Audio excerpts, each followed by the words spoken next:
Hanoï, capitale du Vietnam. Un État qui compte 87 millions d'habitants et une économie en pleine expansion. La croissance y a atteint plus de 8% l'an dernier. Comme bien souvent dans les pays émergents, le développement économique a pris un temps d'avance sur les nécessaires réformes du droit de propriété. Ce matin d'avril 2011, Philippe Girard, notaire à Marseille et délégué pour le Vietnam au Conseil supérieur du notariat, arrive à Hanoï, accompagné de Jean-Paul Decor, président de l'Union internationale du notariat. Leur mission porte sur la sécurisation des transactions immobilières dans un pays où la construction est en essor constant. Le Vietnam doit aujourd'hui répondre aux nombreuses demandes d'édification d'immeubles venant des particuliers comme des investisseurs internationaux.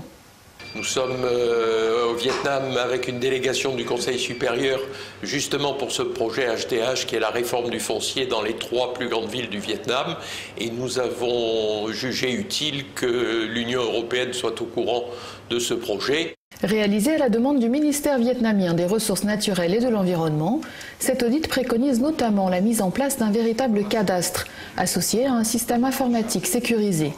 Il recommande également la création d'un centre de formation afin de répondre à toutes les problématiques foncières. Soutenu par l'ADTEF, l'opérateur de Bercy pour la coopération internationale, cet audit a été réalisé par un consortium dans lequel figure le groupe informatique Bull, l'Institut géographique national et le Conseil supérieur du notariat. Un projet stratégique prévu sur une durée de 15 ans est doté d'un budget de 80 millions d'euros. Il doit maintenant être examiné et approuvé par le bureau du Premier ministre vietnamien.